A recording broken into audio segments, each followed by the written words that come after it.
Hello everyone, मैं मेधावी निगम आपके अपने चैनल अचीवर्स सक्सेस मंत्र में आपका स्वागत करती हूँ। आशा करती हूँ आप सभी चुस्त और तंदुरुस्त होंगे। We have discussed about the syllabus of class 9th and 10th in our last sessions. Today we will start our unit 1, that is networking for class 10th. The subject code is 165. We have divided the unit in 3 parts for your convenience. The topics that we will discuss today are network and networking, internet, www, that stands for World Wide Web, web servers, web clients, website, web pages, web browsers. Let's start with our first topic, that is network. Can anybody tell me what is network? Network क्या होता है? क्योंकि आप ये छोटी class से पढ़ते आ रहे हैं, 6th 7th क्लास से आपको आपकी जो कंप्यूटर की बुक्स होती हैं उसमें नेटवर्क टर्म जो है वो इंट्रोड्यूस हो जाती है। तो किसी के माइंड में भी अगर नेटवर्क आ रहा हो तो वो बिल्कुल सही आ रहा है। Network is what? It is a group of interconnected computers. ये एक ग्रुप होता है इंटरकनेक्टेड कंप्यूटर्स का। इंटरकनेक्टेड का मतलब होता है जो आपस में जुड़े हुए हों। That help in sharing of resources and communication, जो कि मदद करते हैं या तो रिसोर्सेज, वो रिसोर्सेज का मतलब यहाँ पे होता है जैसे कि आपकी फाइल्स होगी। फाइल्स कैसी भी हो सकती हैं, audio files, video files, text documents, any kind of resources can be there. Communication, जब आप आपस में चैट करते हैं, वीडियो कॉन्फ्रेंसिंग करते हैं, दैट ऑल हेल्प्स अस। और जब एक ऐसे ग्रुप में ये सब चीज़ें हो रही हों, हमारे रिसोर्सेज शेयर हो रहे हों, कम्युनिकेशन हो रहे हो, तो उस पूरे ग्रुप को हम नाम देते हैं कंप्यूटर नेटवर्क या फिर सिंपली अ नेटवर्क। हमारे नेटवर्क में क्या होता है, अगर 2 चीज़ें जुड़ी तो भी वो एक नेटवर्क कहलाता है, 2 से ज़्यादा चीज़ें जुड़ी तो भी वो एक नेटवर्क कहलाता है। और सबसे इंटरेस्टिंग बात नेटवर्क के बारे में ये है that you can connect hundreds and lakhs and thousands of computers in a network. आप अपने घर में भी एक नेटवर्क फॉर्म करते हैं। If you have a wifi connection तो आपका एक नेटवर्क डेवलप हो गया, क्योंकि वाईफाई से आप अपना फ़ोन कनेक्ट करते हैं, अपना लैपटॉप कनेक्ट करते हैं। तो ये एक तरीके से क्या कर रहा है, आपका एक नेटवर्क फॉर्म कर रहा है। आजकल नेटवर्क्स हर जगह मौजूद हैं। You will find networks everywhere. Okay, and when you are finding it everywhere, it is helping you, it is making your work easier to reach any corner of the world. आप world के किसी भी corner में पहुंच रहे हैं आजकल network की वजह से। ओके, नेटवर्क आपको कहाँ कहाँ मिल रहा है? आप रेलवे स्टेशन में जाते हैं, वहाँ आपको नेटवर्क मिल जाता है। क्यों? क्योंकि वहाँ पे वाईफाई अवेलेबल होता है, आप अपने मोबाइल्स कनेक्ट करते हैं। तो एक समय पे कितने पर्सन्स ने वहाँ पे अपने मोबाइल्स उस वाईफाई से कनेक्ट कर रखे होंगे, तो वहाँ पर भी क्या हुआ, आपका एक नेटवर्क फॉर्म हो गया। Many of you will be thinking that it can be called networking also, but it is not networking. ये networking नहीं है। Many times students get confused between network and networking and consider them as the same thing. बहुत बार क्या होता है, बच्चे confuse हो जाते हैं, क्योंकि कई बार क्या होता है बुक्स में जो हम चैप्टर्स देखते हैं उसमें नेटवर्किंग के बारे में कुछ नहीं दिया होता, बट एक्सरसाइज में एंड में हमसे पूछते हैं व्हाट इज़ नेटवर्किंग। तो बच्चे क्या करते हैं, नेटवर्क की ही डेफिनेशन उसमें लिख देते हैं, but that is totally wrong, because network and networking both are different. Because in a network we are connecting things together and the thing that is helping us to form a network, that is networking. इसलिए जो networking है वो आपका बिल्कुल भी network नहीं है, it is not a network. इस बात को बहुत ध्यान से याद कर लीजिए, networking is not same as network, और you can say networking is not a network. Why? Because networking is what? Networking is a methodology और अ सिस्टम। एक मेथडोलॉजी है या एक सिस्टम है, आप कह सकते हैं प्रोसेस है जिसकी मदद से वी स्टैब्लिश और क्रिएट अ नेटवर्क। या तो हम एक नेटवर्क बनाते हैं या उसे स्टैब्लिश करते हैं। The diagram that you are showing over here, it is what, it is actually forming a network. ठीक है, आपका ये क्या कर रहा है, एक नेटवर्क बना रहा है। ठीक है, यहाँ पे आपके पास क्या है, ISP है। ISP आपके क्या होते हैं, इंटरनेट सर्विस प्रोवाइडर्स होते हैं, जिनसे कि आपको इंटरनेट की सर्विसेज मिलती हैं। अगर आप अपने घर में वाईफाई इंस्टॉल करें तो ऑब्वियसली वो वाईफाई जो है, जो भी कंपनी आपको प्रोवाइड कर रही है, that is a internet service provider for you. अब इस इंटरनेट सर्विस प्रोवाइडर से क्या कनेक्ट होता है, हमारा राउटर। राउटर में हमारे दो तरह के एड्रेस होते हैं, एक पब्लिक IP एड्रेस और एक प्राइवेट IP एड्रेस।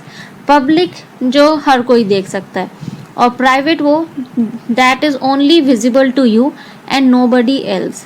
अब उस राउटर से आप कई सारी चीज़ें कनेक्ट कर सकते हैं। आप अपना डेस्कटॉप कनेक्ट कर सकते हैं, अपने लैपटॉप को कनेक्ट कर सकते हैं, your printer, your play station, your smartphone, your desktop, anything you can connect. तो ये सब चीज़ें जाके आखिर में एक ही चीज़ से कनेक्ट हुई, तो ये पूरा बन गया नेटवर्क। और इस पूरी चीज़ को स्टैब्लिश करने में जिसने हमारी मदद करी वो है नेटवर्किंग, क्योंकि नेटवर्किंग एक प्रोसेस है जो हमें मदद कर रहा है इसको स्टैब्लिश करने में। तो उस प्रोसेस की मदद से हमने क्या किया, एक पूरा नेटवर्क स्टैब्लिश कर लिया। Now let's understand what are the advantages and disadvantages of network. क्योंकि कोई भी चीज़ आजकल टेक्नोलॉजी के अंदर बनती है तो उस चीज़ के एडवांटेजेस तो होते ही हैं, साथ में साथ उसके कुछ डिसएडवांटेजेस भी होते हैं। Because till now there is no thing that doesn't have disadvantages. आज तक ऐसी कोई चीज़ नहीं है जिसके डिसएडवांटेजेस ना हो। तो एडवांटेजेस में हमारे क्या आते हैं, first advantage is data can be stored at one place. एक नेटवर्क में आप एक ही जगह पर अपना डाटा स्टोर करके रख सकते हैं। Next is solves problem quickly. आपकी प्रॉब्लम जो बहुत जल्दी और आसानी से सॉल्व हो जाती है। Reliable, it means it is easy for us to maintain backup of information. ये हमारे लिए बहुत आसान होता है कि हम इंफॉर्मेशन का बैकअप क्या कर सकते हैं, आसानी से क्रिएट कर सकते हैं।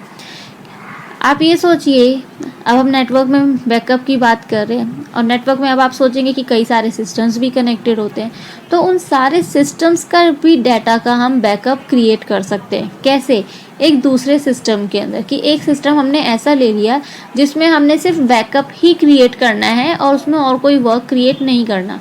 तो अगर हमारा बाई चांस कोई डाटा लॉस्ट हो भी जाता है तो हम उस सिस्टम से अपने डाटा को ले सकते हैं, रिट्रीव कर सकते हैं। Highly flexible, in a network you can use anything and anywhere. Secure as authorization is required. एक नेटवर्क क्या होता है, सिक्योर होता है क्योंकि आपको हमेशा ऑथराइजेशन चाहिए होता है, यानी कि आप उसे तभी यूज़ कर सकते हैं when you are a authorized person. एक ऐसा पर्सन जिसे कि ये परमिशन हो कि वो उस चीज़ को इस्तेमाल कर सकता है, that is known as a authorized person. So these were the advantages. Now let's talk about disadvantages. So disadvantages, the first most important disadvantage, threat from viruses and malware. ये हमेशा एक डिसएडवांटेज बना ही रहता है। क्यों? क्योंकि जब आप इतने सारे सिस्टम्स को एक नेटवर्क में कनेक्ट कर रहे हैं तो अगर एक भी सिस्टम में आपका कोई वायरस या मालवेयर आ जाता है, सो देयर आर चांसेस कि दूसरे कंप्यूटर्स में भी वो वायरस और मालवेयर ट्रांसमिट होगा, फैलेगा। Cabling and equipment is expensive. एक नेटवर्क जब आप करते हैं तो उसमें खूब सारी केबल्स इस्तेमाल होती हैं, बहुत सारे डिवाइसेस इस्तेमाल होते हैं, तो वो क्या होता है, बहुत ज़्यादा एक्सपेंसिव पड़ जाता है हमें। लैक ऑफ रॉबस्टनेस की कमी हो जाती है। अब आप पूछेंगे मैम रॉबस्टनेस क्या होता है? The meaning of robustness is the ability of a computer system to cope with errors during execution. यानी कि एरर्स के साथ डील करने की जो क्षमता होती है सिस्टम की, वो कम हो जाती है। lacks independence, it means a computer can't work independently, it always has to depend on one or the other system to get its data. And last is danger of hacking. Hacking का danger हमेशा बना रहता है. If your one system is getting hacked, so there are chances that other systems can also be get hacked. So next topic is internet. The common definition of internet is network of networks is known as internet. This is the simplest definition in which you can define an internet. Why it is known as network of networks? Because it consists of many networks. That's why it is known as network of networks. एक internet के अंदर हमारे बहुत सारे छोटे छोटे interconnected networks होते हैं, small internet connected networks that link hundreds and thousands of computers to share and communicate with each other. That's why we commonly say internet as network of networks, or you can also say it as an example of WAN, जैसे कि हम wide area network कहते हैं. ये कहने को है सिर्फ, लेकिन वास्तव में ये एग्जाम्पल है नहीं वाइड एरिया नेटवर्क का. आप बस इसे जस्ट लर्न करने के लिए इसको अपने माइंड में रख सकते हैं. Now the question raises, can we touch and feel internet? क्या हम इंटरनेट को टच एंड फील कर सकते हैं? आप में से बहुत से पर्सन्स ऐसे होंगे जो इंटरनेट को यूज़ करते होंगे. बहुत से क्या, आजकल हर कोई इंटरनेट का इस्तेमाल करता है. हमारी ज़िंदगी का एक हिस्सा बन चुका है internet. So can you answer, can we touch and feel internet? कि क्या हम इंटरनेट को टच और फील कर सकते हैं? So the answer is no, you can't touch और feel internet as it is not a thing. ये एक चीज़ नहीं है जिसको आप छू सकते हैं, महसूस कर सकते हैं. So if it is not a thing, then what it is? It is made up of different components that provide you with different types of services. ये बहुत सारे अलग अलग कंपोनेंट से बना होता है जो कि आपको अलग अलग तरह की सर्विसेज प्रोवाइड कराता है. We will discuss about internet components, but before that we will study how internet came in use. So the topic is history of internet. अब हम इंटरनेट का इस्तेमाल करते हैं, लेकिन हमें ये पता होना चाहिए कि आखिर इंटरनेट आया कैसे, कैसे इंटरनेट डिस्कवर हुआ. The first thing that came was ARPANET. जो सबसे पहली चीज़ आई थी वो थी ARPANET, जिसे कि हम कहते हैं advanced research projects agency network, and it was developed by US department of defence in 1969. After that NSF-NET came in mid-80s. It is known as National Science Foundation Net because it was developed by National Science Foundation, and in mid-80s it was developed. So whenever these two technologies were developed, there were some things that they were not able to do. इसमें हम ऐसी कुछ चीज़ें नहीं कर सकते थे. After that some other private networks also came, and then what decision was taken that in 1990 ARPANET was closed, and then in 1995 NSF-NET was discontinued. And the decision that the persons take, what they took, that they should join ARPANET, NSF-NET and private networks together, कि उन्हें ARPANET को, NSF-NET को और private networks को आपस में जोड़ देना चाहिए. And when they combined it with this, they also combined DNS and TCP/IP. DNS is your domain name system and TCP/IP is your protocol. और जब ये सारी चीज़ें आपस में जुड़ी तो इन सब ने बनाया इंटरनेट को. Next come to advantages and disadvantages of internet.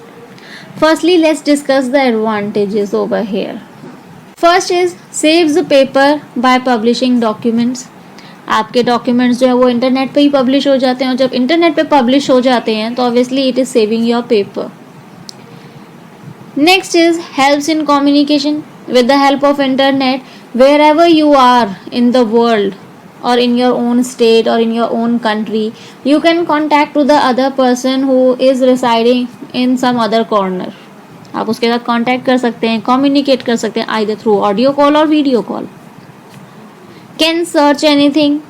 Internet आपको एक बहुत अच्छी फैसिलिटी देता है कि आप इंटरनेट के अंदर किसी भी चीज़ को आसानी से सर्च कर सकते हैं.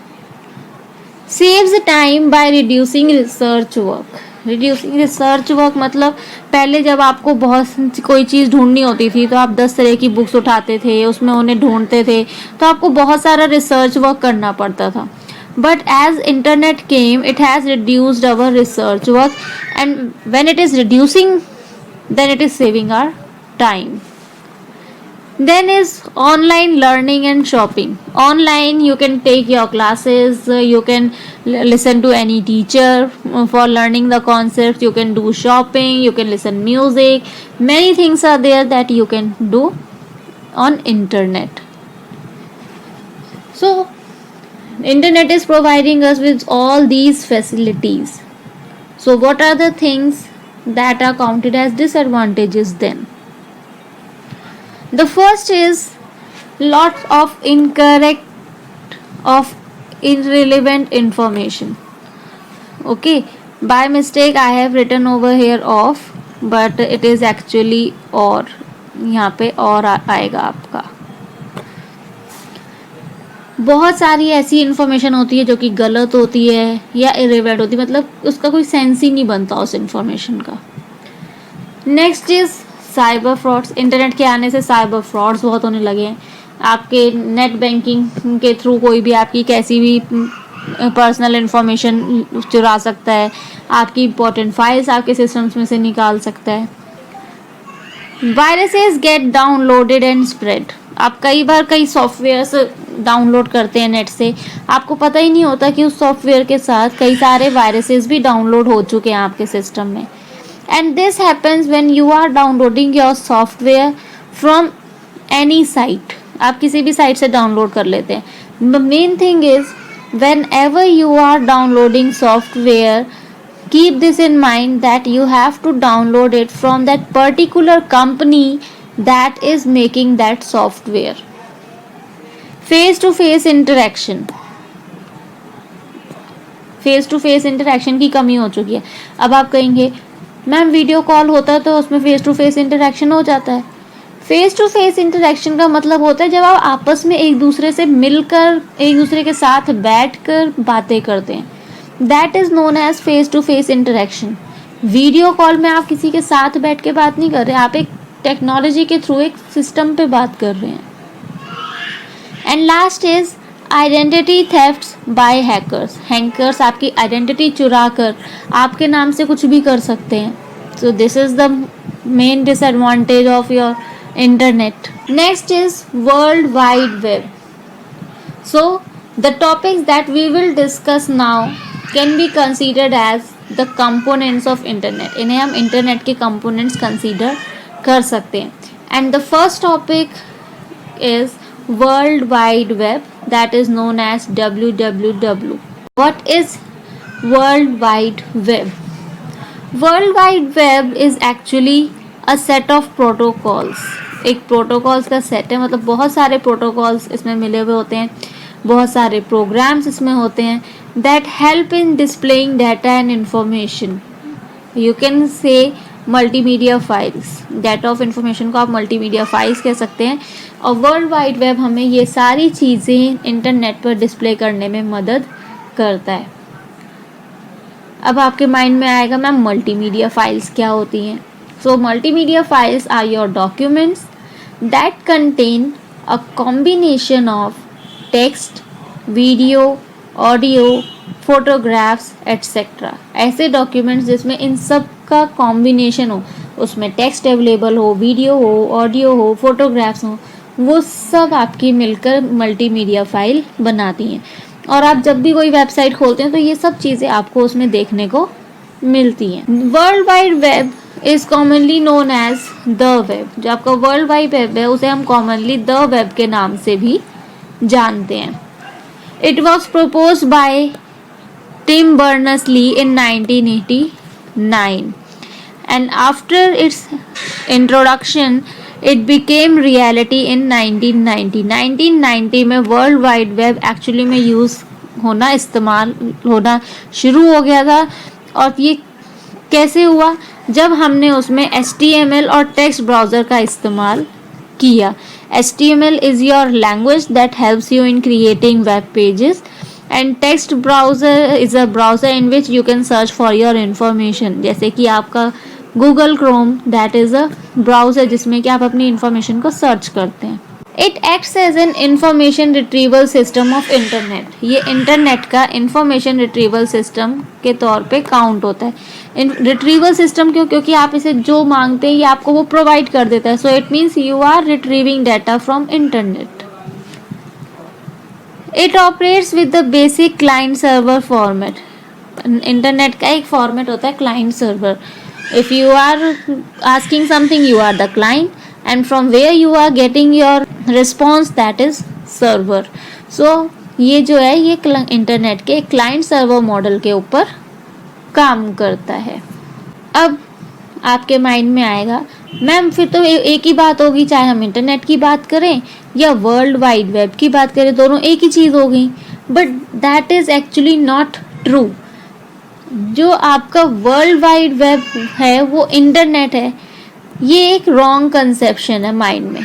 बहुत से लोगों के माइंड में यही होता है कि वर्ल्ड वाइड वेब जो है वही इंटरनेट है। That is totally not true. ये बिल्कुल गलत है, क्योंकि आपका जो वर्ल्ड वाइड वेब है वो इंटरनेट का एक पार्ट है, इंटरनेट का एक हिस्सा है।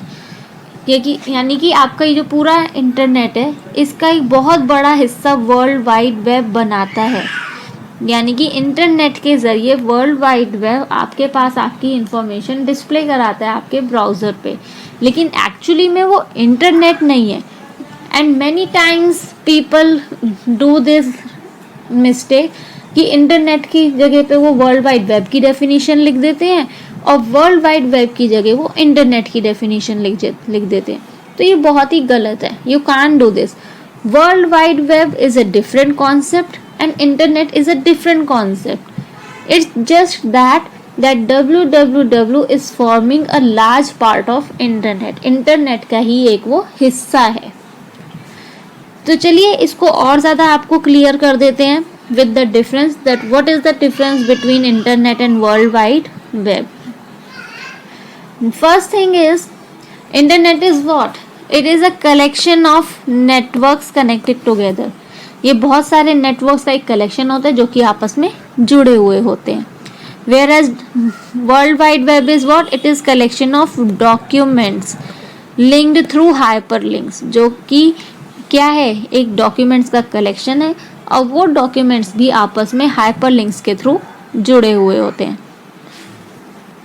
Wind Cerf is known as the father of internet. Internet के फादर जो हैं वो विंड सर्फ को माना जाता है। Whereas Tim Berners-Lee is considered as father of World Wide Web। Internet is a infrastructure। Internet एक infrastructure है। Whereas World Wide Web is a service on the top of that infrastructure। World Wide Web एक service है internet की। Okay? I hope you are able to understand that what is world wide web and what is internet and what is the main difference between them। So don't consider them as same in future। Next is web servers। next हमारा क्या है? web server। अब server सुनते ही सबके mind में आया होगा that ma'am server is that ना where our all information is save. yes you are thinking correct about servers, but web servers are different from those servers। Web server जो होते हैं वो उन सर्वर से जिनके बारे में आप सोच रहे हैं उनसे अलग होते हैं. So let's learn what are web servers. Your web servers are basically what? They run websites by storing web documents. ये वो सर्वर्स होते हैं जो कि अपने अंदर वेबसाइट्स को स्टोर करते हैं और फिर उन्हीं वेबसाइट्स को रन करते हैं उन डॉक्यूमेंट्स के बेस पे जो कि उस वेबसाइट के अंदर मौजूद होते हैं. And displays those web pages that are requested by the web browsers. और वेब सर्वर्स केवल उन्हीं पेजेस को डिस्प्ले करते हैं जो कि वेब ब्राउज़र क्या करते हैं, उनसे रिक्वेस्ट करते हैं कि मुझे इसका तरह का डाटा चाहिए.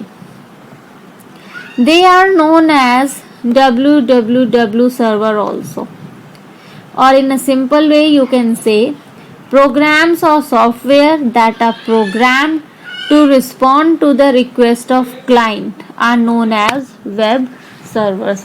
वो प्रोग्राम और सॉफ्टवेयर जिन्हें कि इस तरीके से डिज़ाइन किया जाता है कि वो क्लाइंट की रिक्वेस्ट पे उसे इंफॉर्मेशन प्रोवाइड करें, उसे रिस्पॉन्स दें, they are known as web servers.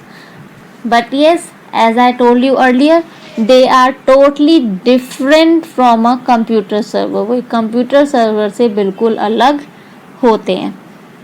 Let's understand this through an example what a web server is. Here you have a web browser और client. आपका जो लैपटॉप है वो आपका क्या है, एक वेब ब्राउज़र है, क्योंकि आप अपने लैपटॉप पे या अपने पीसी पे जो आपका पर्सनल कंप्यूटर होता है या डेस्कटॉप जो होता है उससे के थ्रू आप अपना रिक्वेस्ट भेजेंगे. So that will be considered as what, client और your web browser.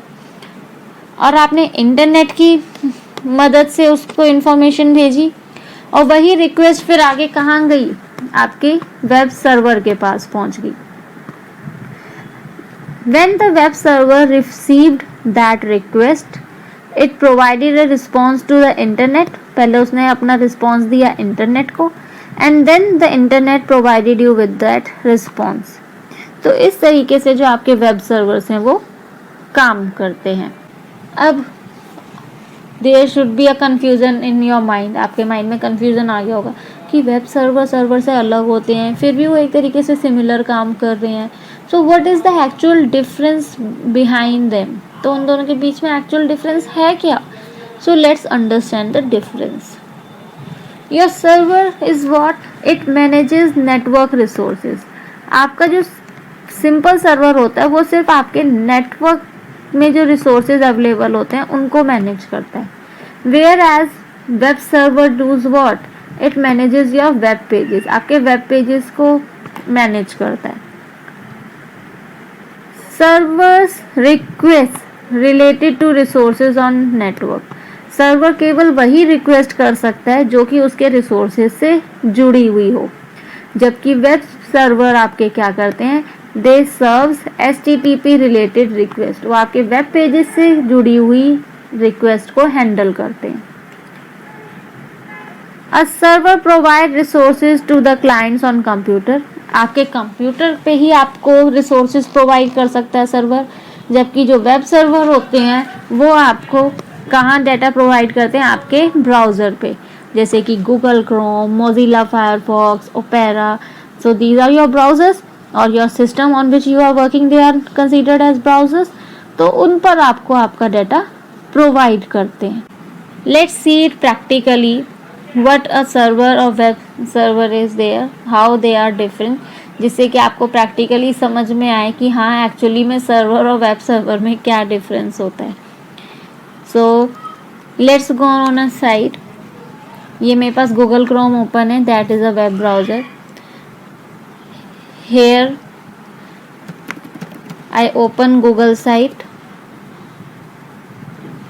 and here I search for anything. Suppose I have to search for a word that is known as services.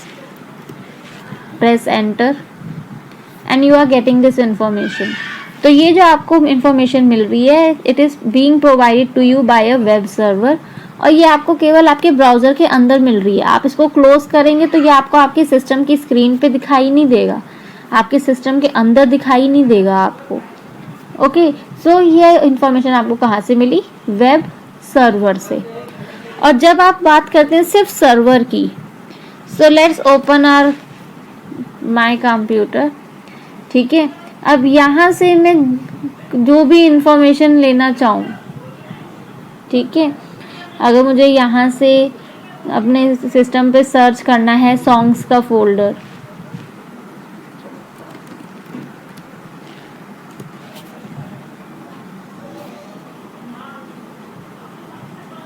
Okay, तो ये जो आप search कर रहा है ये आपका क्या कर रहा है? आपके सिस्टम में, और आपका सिस्टम का ये जो डाटा कहीं ना कहीं किसी सर्वर पे तो सेव होगा, तो वो सर्वर क्या है? एक डिफरेंट सर्वर है। तो इसमें देखिए ये आपको यहाँ पे सॉन्ग्स का फोल्डर मिल गया। अब ये सॉन्ग्स का फोल्डर आपको आपके गूगल क्रोम में नहीं मिलेगा, आपके वेब ब्राउज़र पे नहीं मिलेगा। So this is the basic difference that is there in your server and your web server. Let's come to our next topic, that is services provided by your server and web server। की service, जो भी services होती हैं वो web server कौन सी provide करता है और हमें वेब सर्वर कौन सी सर्विसेज प्रोवाइड करता है। So server provides you with the service of creating a backup of data of all users. यानी कि अगर एक नेटवर्क के अंदर 4 सिस्टम है, उन चारों सिस्टम का कुछ ना कुछ उसे बैकअप क्रिएट करना है, तो वो सारे यूजर्स का बैकअप क्या है अपने पास क्रिएट करके रख लेता है। Scanning viruses present on every computer, her computer पे जितने भी वायरसेस होंगे उन सबको स्कैन करेगा। Sharing of resources and equipments, आप अपने रिसोर्सेज को, अपनी फाइल्स वगैरह को और इक्विपमेंट जैसे कि आपके सिस्टम्स हो गए, प्रिंटर हो गया, उन सबको आपको शेयर करने में हेल्प करता है। Saving files for data sharing on any computer, किसी भी कंप्यूटर पे डाटा को शेयर करने के लिए वो उससे रिलेटेड फाइल्स को अपने में सेव करके रखता है। Now let's come to the services of web server. First is control access to the server for submitting and uploading. इसके पास हर एक चीज़ को सबमिट या अपलोड करने का एक्सेस मौजूद होता है कि यही आपको बताएगा कि आप ये चीज़ सबमिट कर सकते हैं और आप ये चीज़ अपलोड कर सकते हैं। That is runs gateway programs and return output to client request। Gateway programs run करवाता है ये, और जो भी क्लाइंट ने इससे जो भी इंफॉर्मेशन मांगी होती है वो सब क्लाइंट को ये प्रोवाइड करवाता है। सर्व्स और डिलीवर HTML डॉक्यूमेंट्स और वेब पेजेस, आपको जो भी वेब पेज देखने को मिलेगा, जैसे कि आपको ये जो वेब पेज देखने को मिल रहा है, ये कहीं ना कहीं HTML लैंग्वेज यूज़ करके क्रिएट किया गया है।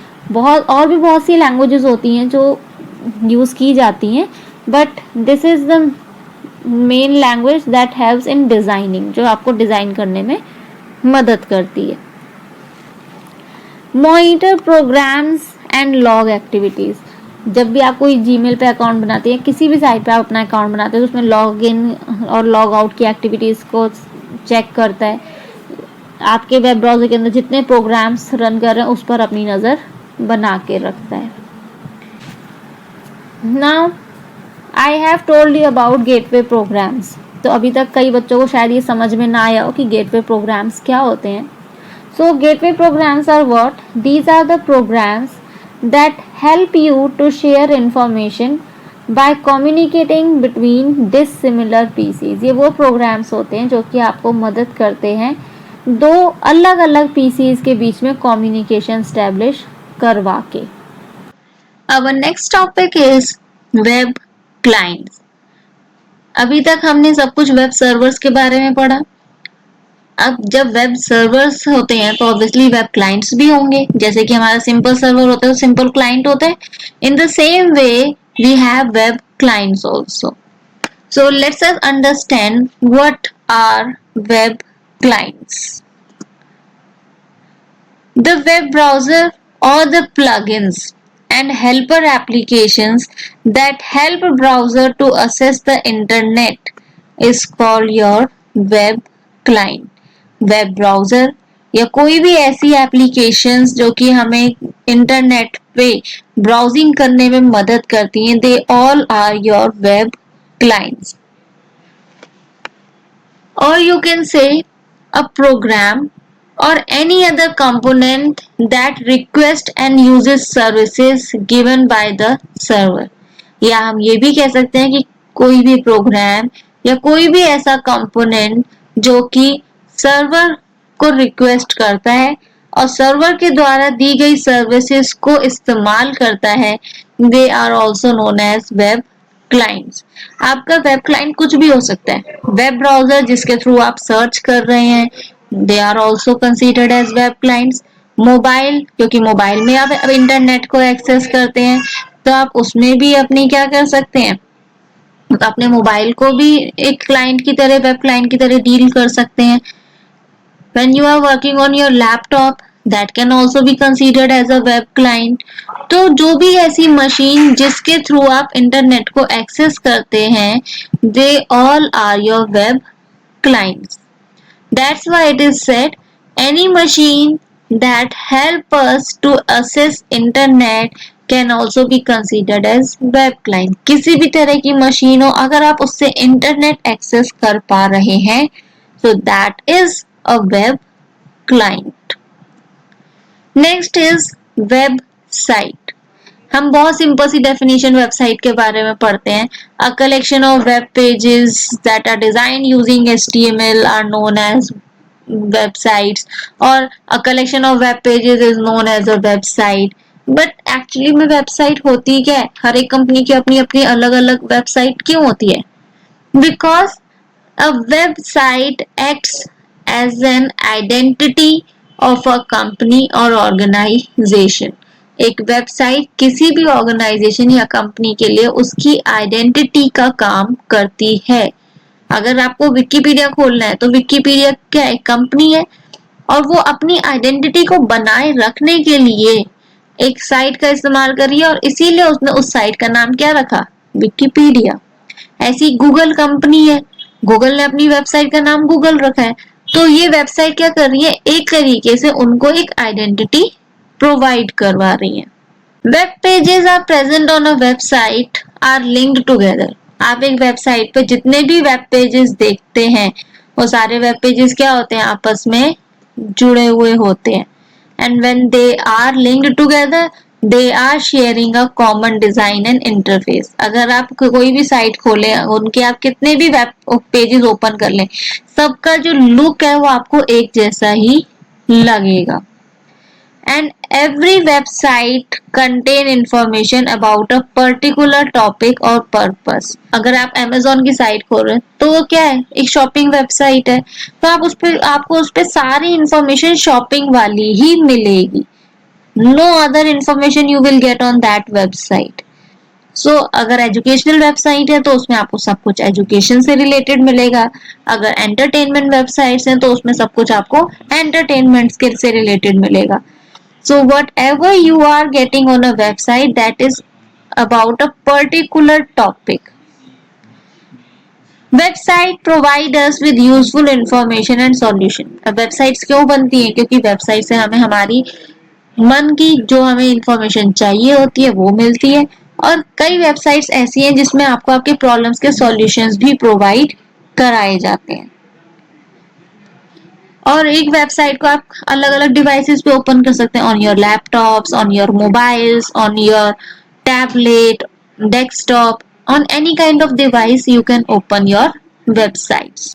And do you know one thing? Whenever you open a website, एक सबसे पहला पेज जो आपके पास ओपन होता है, that is a home page. उसे हम क्या कह सकते हैं? और इंडेक्स पेज, क्योंकि आपकी बुक में क्या होता है? पहला पेज इंडेक्स होता है. और इसी तरीके से जो वेबसाइट का होम पेज होता है उसे हम इंडेक्स पेज भी इसलिए कहते हैं क्योंकि उस पेज से हमें वेबसाइट में और क्या क्या है उसके बारे में पता लगता है. So let's see what is a home page. अब मैं कोई साइट खोल लेती हूँ. Suppose I am opening Amazon.com. तो ये जो मेरे पास पहला पेज आया, ये क्या है? होम पेज है. It is a home page of Amazon. Here you can see many services. कि हाँ वो कौन कौन सी सर्विसेज आपको अवेलेबल कराता है, उसमें आप क्या क्या चीज बाय कर सकते हैं. So it is providing you with all details कि हमारी वेबसाइट में ये सारी चीजें अवेलेबल हैं. Okay, so it is a home page of a website. अब आप कहेंगे मैम वेबसाइट के अंदर अभी तो आपने कहा था वेब पेजेस होते हैं. Yes it is, but there is a difference between home page and web page. Web page और होम पेज में डिफरेंस होता है. अभी जो मैं आपको ये दिखा रही हूँ ये क्या है, होम पेज है. ठीक है, अब अगर मैं और कोई चीज खोलूं, suppose I click on today's deals. Okay, it open. तो क्या ये जो पेज है ये आपको होम पेज की तरह दिखाई दे रहा है? No, it is not same as home page. So home page has its own identity. Home page की अपनी एक खुद की आइडेंटिटी है, वो बाकी वेब पेजेस की तरह नहीं है. हाँ, आप होम पेज को वेब पेज बोल सकते हैं, but a web page can not be a home page. एक वेब पेज होम पेज नहीं हो सकता. Next is types of websites. We have two types of websites, that is static and dynamic. अब दोनों में डिफरेंस क्या होता है? When we are talking about static website, that means we are talking about those websites that have a fixed interface and display the same data or information for users. ऐसी website जिनका एक जैसा look होता है और वो हमेशा वही इंफॉर्मेशन डिस्प्ले करती हैं जो किसी भी यूजर को दिखाई देगा. But dynamic websites don't have a fixed interface. Dynamic websites का एक फिक्स्ड इंटरफेस नहीं होता. जैसे कि आपकी शेयर मार्केट, जो शेयर मार्केट की आपकी वेबसाइट्स होती हैं वो डायनेमिक होती है, क्योंकि शेयर मार्केट आपका अप एंड डाउन होता रहता है, तो इसी वजह से आपकी जो इंफॉर्मेशन होती है वो भी अप एंड डाउन होती रहती है और हर यूजर के लिए उसमें अलग अलग इंफॉर्मेशन अवेलेबल होती है. लेकिन अभी जैसे मैंने Amazon साइट देखी, आप उसको एक तरीके से स्टैटिक वेबसाइट कह सकते हैं, क्योंकि कुछ टाइम के लिए वो स्टैटिक वेबसाइट इसलिए एक्ट कर जाती है क्योंकि हर यूजर को उसमें एक जैसी इंफॉर्मेशन दिखाई दे रही है. अगर एक यूजर एक लैपटॉप के बारे में कोई स्पेसिफिकेशन देख रहा है तो दूसरे यूजर को भी लैपटॉप के बारे में सेम वही स्पेसिफिकेशंस दिखाई देंगी, कुछ डिफरेंस दिखाई नहीं देगा. और डायनेमिक वेबसाइट्स के अंदर आपकी वेदर से रिलेटेड वेबसाइट्स आती हैं, आपकी शेयर मार्केट से रिलेटेड वेबसाइट्स आती हैं, क्योंकि हर यूजर के लिए उसमें अलग अलग इंफॉर्मेशन होगी, क्योंकि कोई पर्सन किसी में इंटरेस्टेड है तो कोई पर्सन किसी और चीज में इंटरेस्टेड है. Next difference is easier to create. Static websites बहुत आसान होती हैं बनाने के लिए, whereas dynamic websites require more work. Dynamic websites को बनाना एक कॉम्प्लेक्स टास्क होता है. Static websites use HTML and CSS. CSS is your cascading style sheets. इसमें हम HTML और CSS की कोडिंग का इस्तेमाल करते हैं, जबकि डायनेमिक वेबसाइट्स में हम लोग PHP, Java, ASP.NET इन सारी लैंग्वेजेस का इस्तेमाल करते हैं. Static websites takes time to load. ठीक है, टाइम लेती हैं, लेकिन इनके कंपैरिजन में जो डायनेमिक वेबसाइट्स होती हैं वो और ज्यादा टाइम लेती हैं लोड होने के लिए. Static website does not require database. Static websites को डेटाबेस नहीं चाहिए, जबकि डायनेमिक वेबसाइट्स को डेटाबेस चाहिए होता है डेटा को सेव करके रखने के लिए. That's why static websites are cheap and dynamic websites are expensive. Next is components of a website. एक वेबसाइट के क्या कंपोनेंट्स होते हैं? ऑब्वियसली अगर एक वेबसाइट आप बना रहे हैं तो आपकी एक वेबसाइट अकेली किसी एक चीज से मिलकर तो बनी नहीं होगी. उसमें बहुत सारी ऐसी चीजें होती हैं जिनसे को मिलाकर एक वेबसाइट बनाई जाती है. The first one is your database. एक वेबसाइट को बनाने के लिए हमें डेटाबेस चाहिए होता है, क्योंकि हमारी कोई भी इंफॉर्मेशन अगर होती है तो हम अपने डेटाबेस में स्टोर करके रख सकते हैं और वहां से वो इंफॉर्मेशन रिट्रीव कर सकते हैं. Navigation structure. अगर हमें एक पेज से दूसरे पेज तक जाना है तो उसके लिए हमें नेविगेशन प्रोवाइड होना चाहिए, तभी हम एक पेज से दूसरे पेज तक ट्रेवल कर सकते हैं. होम पेज एक साइट का हमेशा एक होम पेज होता है, क्योंकि बिना होम पेज के एक कस्टमर को पता ही लगेगा, एक क्लाइंट को पता ही नहीं लगेगा that what that particular website is about, वो साइट है किसके बारे में। Then is your graphic design and layout, फिर आपके ग्राफिक डिजाइन और लेआउट के बारे में बात होती है, किस तरीके से आपकी वेबसाइट का लुक होना चाहिए, कि वो क्लाइंट्स को अट्रैक्ट करे, उसका स्ट्रक्चर कैसा होना चाहिए। Then is web hosting. Hosting means locating a site physically, ठीक है। हम एक साइट को जब फिजिकली लोकेट करवाते हैं, यानी कि जब आप उसे देख पाते हैं, उसके अलग अलग वेब पेजेस को देख पाते हैं, तब हम कहते हैं कि हमने एक वेबसाइट को फिजिकली लोकेट कर दिया है। एड्रेस, हर वेबसाइट का अपना एक पर्टिकुलर एड्रेस होता है। अगर आप Amazon खोल रहे हो तो amazon.com उसका एक पर्टिकुलर एड्रेस है। अगर आप विकीपीडिया खोल रहे हो तो wikipedia.org उसका एक पर्टिकुलर एड्रेस है। याहू खोल रहे हो तो yahoo.co.in इज अ एड्रेस। तो every site has a particular address. Then is content, the information that is available on the web pages of a website, that is content. Friendliness, mobile और PC, कि आपकी जो website है वो mobile और PC दोनों में वर्क करनी चाहिए। ऐसा ना हो कि जो वेबसाइट आपके पीसी में वर्क कर रही है वो मोबाइल में ओपन नहीं हो रही, या जो मोबाइल में ओपन हो रही है वो पीसी में ओपन नहीं हो रही। They should be friendly with every kind of device. Then are protected sections, those sections in which we are not allowed to enter, like admin section. उसमें आप enter नहीं कर सकते. That is a protected section of a website because only the administrator are allowed to log in that particular area and then make the necessary changes that are required. Then are web pages. मैंने अभी आपको web page के बारे में बताया था. Now let us discuss what actually a web page is. A web page is a digitally design document. एक web page वो डॉक्यूमेंट होता है जिसे कि हम डिजिटली डिजाइन करते हैं। Why we called it as digitally design? Because we use HTML, CSS and other kinds of languages to design it, that's why it is displayed when a website is open. और एक web page आपको तभी नजर आता है जब आप एक वेबसाइट को ओपन करते हैं। And can be viewed bye anyone through internet, और कोई भी पर्सन इसे इंटरनेट के जरिए देख सकता है। Every web page contains different types of information. आप कोई भी पेज खोलेंगे, हर पेज पे एक अलग इंफॉर्मेशन आपको दिखाई देगी।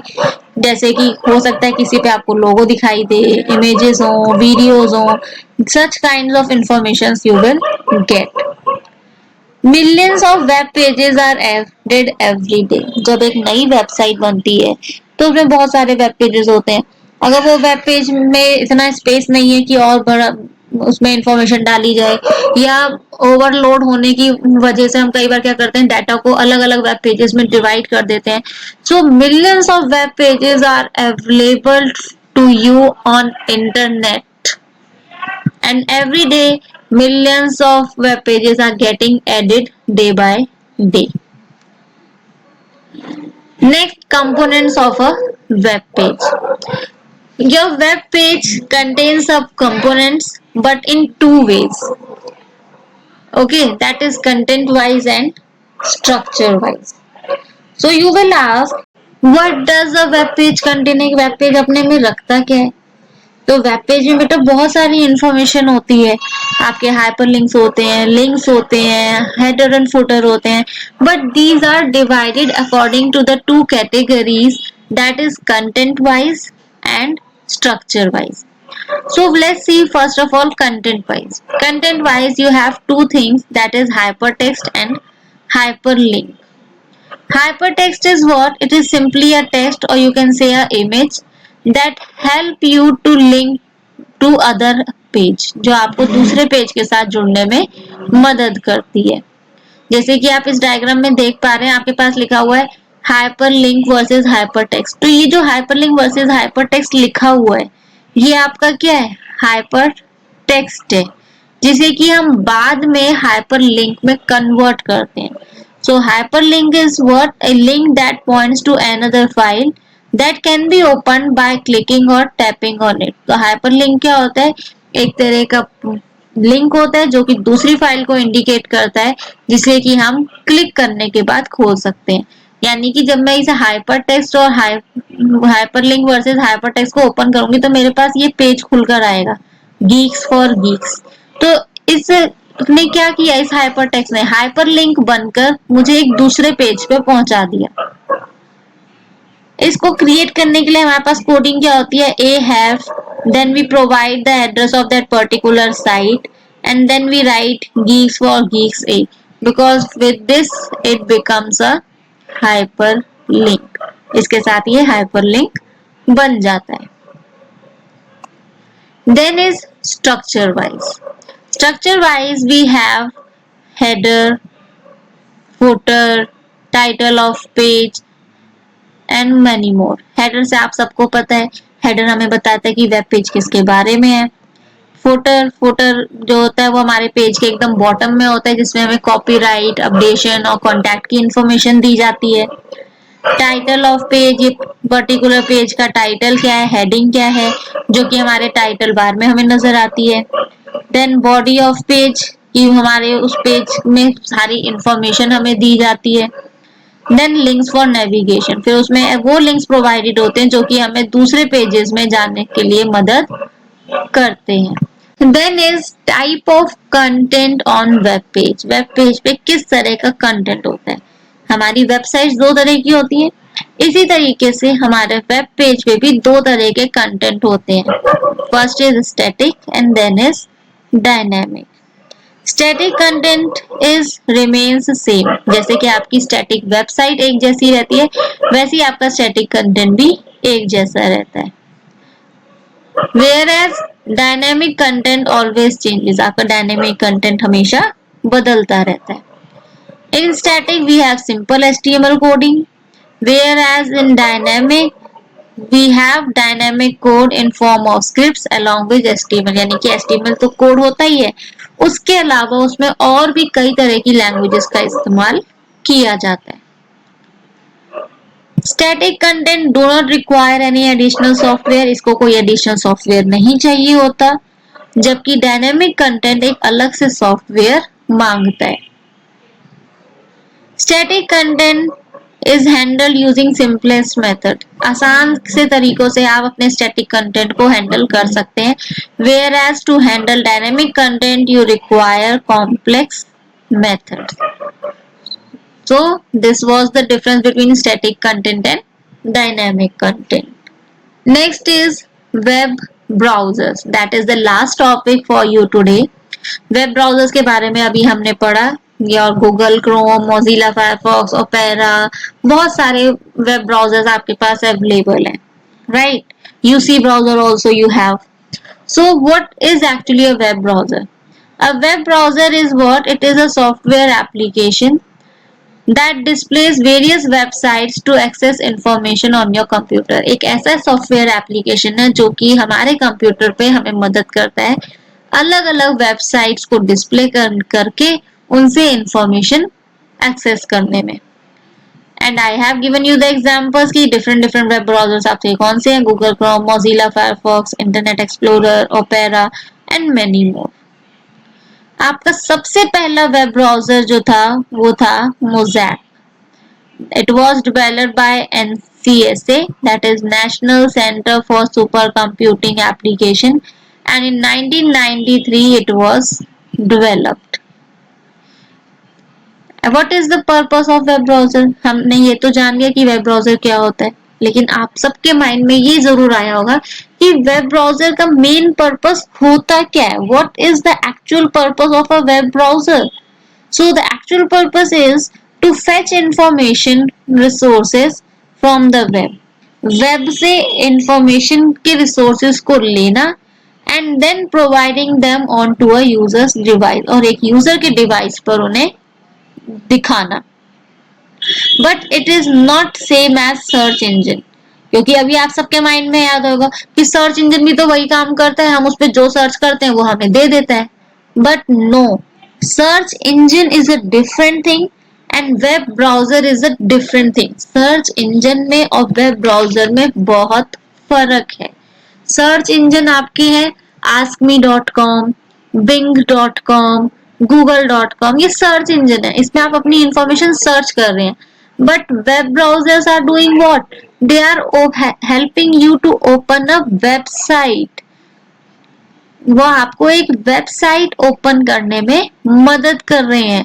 आप सर्च इंजन के अंदर कोई वेबसाइट ओपन नहीं करते, आप उसमें अपना. Next is web browsers. That is the last topic for you today.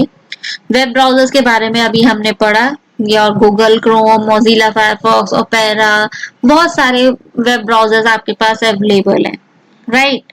UC browser also you have. So what is actually a web browser? A web browser is what? It is a software application that displays various websites to access information on your computer. एक ऐसा software application है जो कि हमारे computer पे हमें मदद करता है अलग अलग वेबसाइट्स को डिस्प्ले करके उनसे इंफॉर्मेशन एक्सेस करने में.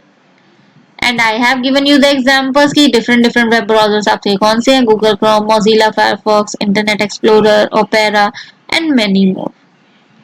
आपका सबसे पहला वेब ब्राउजर जो था वो था mosaic. It was developed by NCSA, that is National Center for Supercomputing Application, and in 1993 it was developed.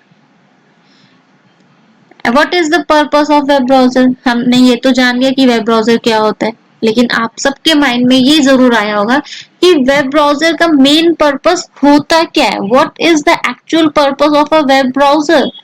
So the actual purpose is to fetch information resources from the web. Web से information के resources को लेना and then providing them on to a user's device, और एक user के device पर उन्हें दिखाना. But it is not same as search engine, क्योंकि अभी आप सबके माइंड में याद होगा कि सर्च इंजन भी तो वही काम करता है, हम उस पर जो सर्च करते हैं वो हमें दे देता है. But no, search engine is a different thing and web browser is a different thing. Search engine में और वेब ब्राउजर में बहुत फर्क है. सर्च इंजन आपके हैं askme.com, bing.com, google.com, ये सर्च इंजन है, इसमें आप अपनी इंफॉर्मेशन सर्च कर रहे हैं. But web browsers are doing what? They are helping you to open a website. वो आपको एक वेबसाइट ओपन करने में मदद कर रहे हैं. आप सर्च इंजन के अंदर कोई वेबसाइट ओपन नहीं करते, आप उसमें अपना डाटा प्रोवाइड करते हैं and you get the response. But एक वेब ब्राउजर के अंदर आप एक वेबसाइट ओपन करते हैं. You are opening a website.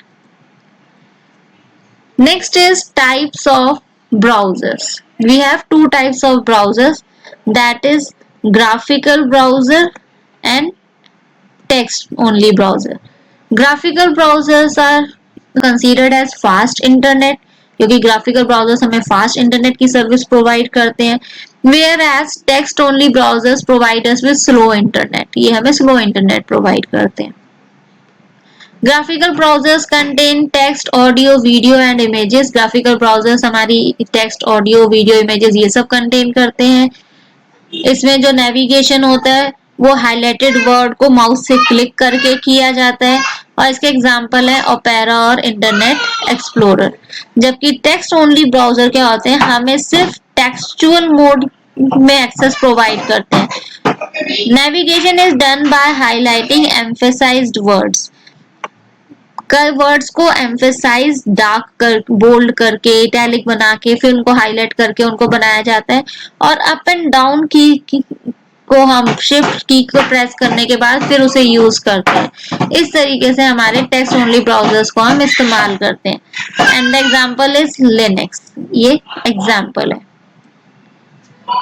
I hope whatever I explained you today, you were able to understand it properly. But still, if you have any doubt, you can comment us, you can ask your questions in the comment area, and definitely you will get the solution of your problems.